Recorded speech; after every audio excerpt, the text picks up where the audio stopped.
Hey guys, it's Archsmith21 here, and today we're going to be making a list of 10 RC newbie mistakes for beginners. So, let's get into the video.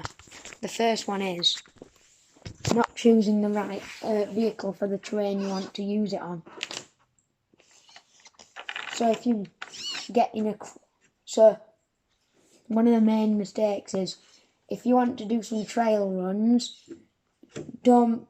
people buy like a fast RC like this. This isn't for trails, this is for skate parks and stuff, and like big open areas, not like loggy, rooty areas with lots of mud, even though it is kind of muddy. And then if you want to go to the skate park or use it in big open areas, I wouldn't recommend a crawler unless you're going to put a bigger motor in it and make it stupid like Kevin Talbot's. So, yeah. Number 2 is always maintain well. So always, every once in a while, oil your shocks, these things here. Make sure it's clean in there, mine isn't at the moment because I've just used it.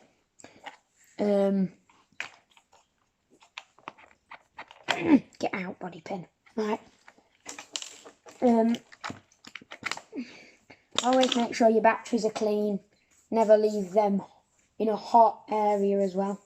So that's part of number 2.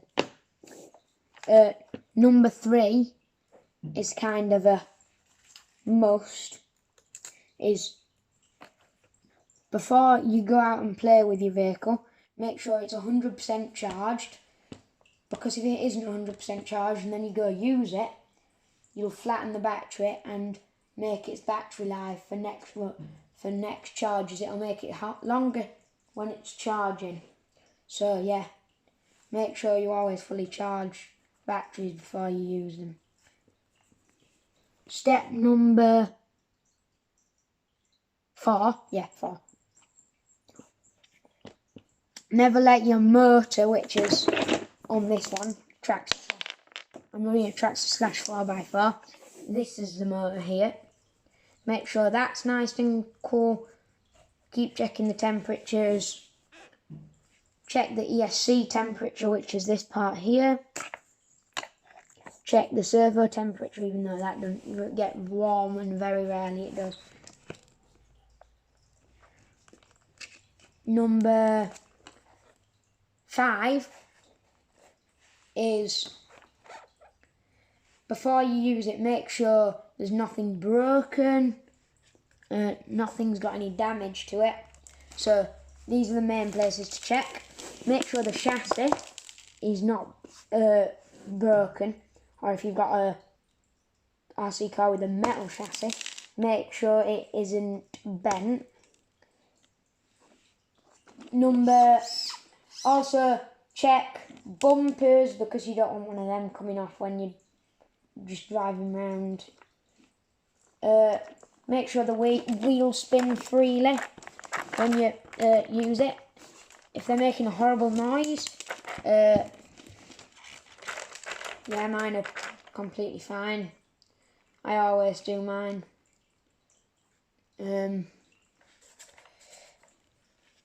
Make sure you've got full steering,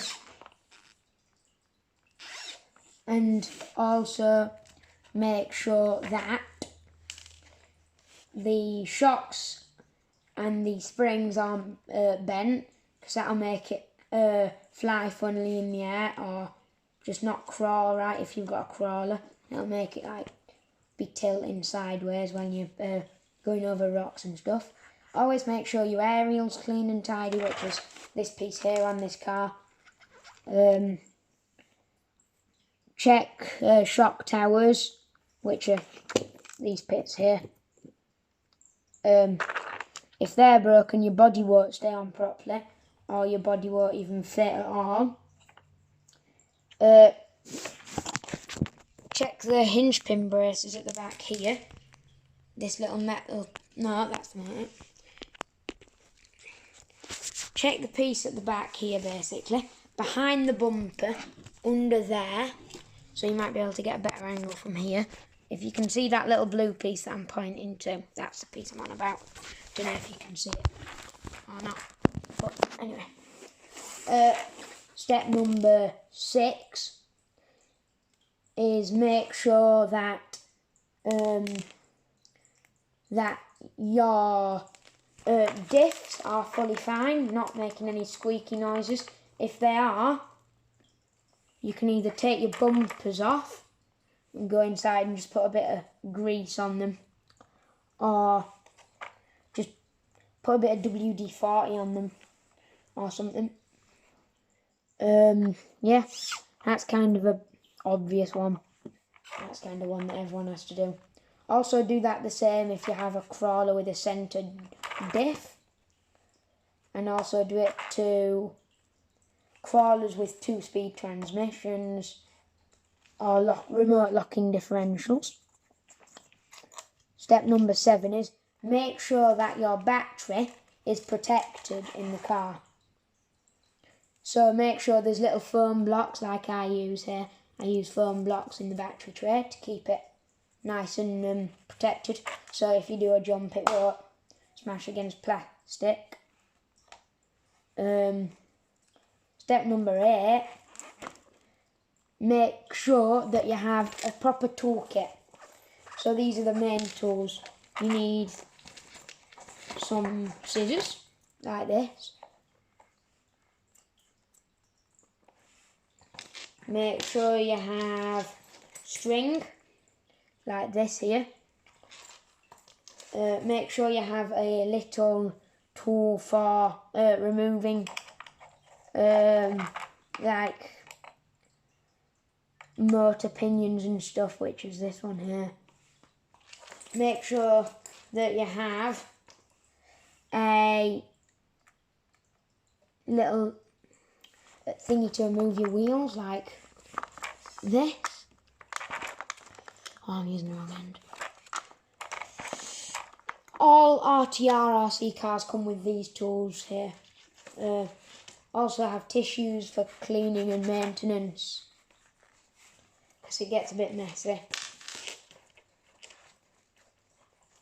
There are other tools you can have. Step number 9, never get your transmitter wet. Or if it says on the box, waterproof, make sure you go around the car, check if all the main seals, so the motor seal, the motor cap is on correctly here. That bit there, the motor cap. The pinion thingamabobber, pinion protector. The servo cover is fully on. Make sure all the screws are on properly. Receiver box is the main one. Make sure the little blue seal is still on there that comes in the box. The ESC doesn't matter too much as long as it's waterproof. It says on here, look, I don't know if you can read it, but it says on my XL5 speed controller that I'm running in here, it says waterproof on it, so you shouldn't always believe it, but Trax is a good company. No, they always, yeah. Step number 10, the final step, is always make sure that you're running the correct battery in your car. If you've got a Traxxas Slash like this one here, this one can only run on 3S batteries like this one. So it says on the battery, oh right, maybe you can't read it, I don't know. You can't read it. But it says on this battery here anyway. It says on the battery, JLB Racing, that's who made the battery, that's who I get all my batteries from basically. Lipolymer battery, so if you've got a car that only runs 9 Ah batteries, make sure that you're not running a LiPo battery.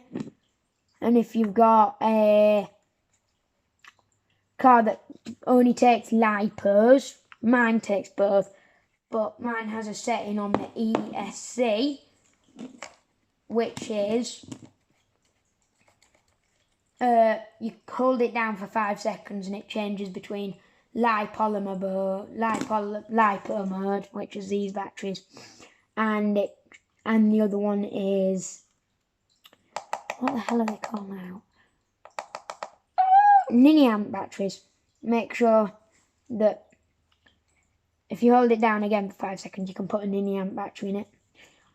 On most of my RC cars, I run these connectors here, which are Dean's T-plug connector style. They're really useful because they're easy to use.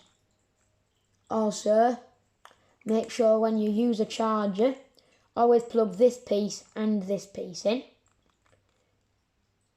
to your charger. If you don't plug this in, your battery might blow up.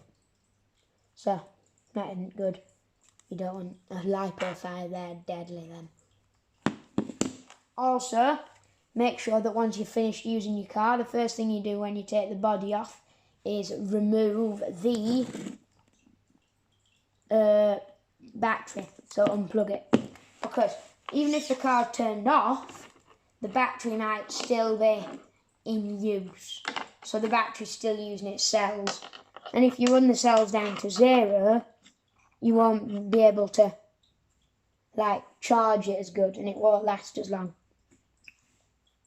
And finally, one last thing is if you're not sure on any of these tips or you don't want to do the maintenance yourself, go to your local hobby shop. My local hobby shop is Demon Models in Wakefield, so that's local to me, so that's a good place to go. Always make sure that you keep your model shops running, because if you don't keep your model shops running, then you won't have anywhere to take your cars if you want them mending and you can't be bothered to do it, or you can't do it. So make sure you go there. So that's the end of this video, guys. Hope you enjoyed. This is my tractor slash. It needs cleaning. Yeah. I'll see you in another video, which will probably be me driving this. So, yeah. See you in another video, guys. Like and subscribe as well. That'd be useful. Of course, it would be. Thank you very much. Goodbye.